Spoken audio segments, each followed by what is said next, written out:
జగన్మోహన్ రెడ్డి అధికారంలోకి వచ్చిన తర్వాత ఇసుక అనేది లేకుండా ఆపేయడం వల్ల దాదాపు ఆ రంగాన్ని నమ్ముకున్నటువంటి భవన నిర్మాణ రంగాన్ని నమ్ముకున్నటువంటి 27 రంగాలు నష్టపోయింది పూర్తిగా. దాన్ని నమ్ముకున్న కంపెనీలు కానీ, అలాగే వృత్తి కూలీలు కానీ, దాన్ని నమ్ముకున్న కన్స్ట్రక్షన్ ఫీల్డ్ కానీ, ఇట్లా అన్ని విధాలుగా ప్రతి ఒక్క వ్యక్తి కుటుంబం కూడా చిన్నభిన్నం అవడానికి కారణం ఈ వైఎస్ జగన్మోహన్ రెడ్డి.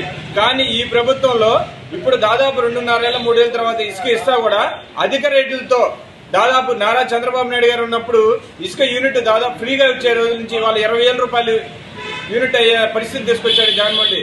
కాబట్టి ఏంటంటే ఇసుక రేట్లని తగ్గించాలి, ఉచితంగా ఇవ్వాలి, ఇల్లు కట్టుకునే వాళ్ళకి ఉచితంగా ఇవ్వాలి, కంపెనీలకి మామూలు ఇండస్ట్రీలు కూడా వాళ్ళ తక్కువ రేట్లతో ఇస్తే ఏంటంటే అన్ని రంగాలు అభివృద్ధి చెందుతాయి, ప్రతి కుటుంబం లబ్ధి చెందుతుంది. కాబట్టి జగన్మోహన్ రెడ్డి ఏంటంటే ఇసుకని విధానాన్ని పాలసీని మార్చాలి. నారా చంద్రబాబు నాయుడు గారు వస్తే ఈ ప్రభుత్వం, ఈ ప్రజలు కానీ, ఈ రాష్ట్రం కానీ బాగుపడుతుందని మా అభిప్రాయం.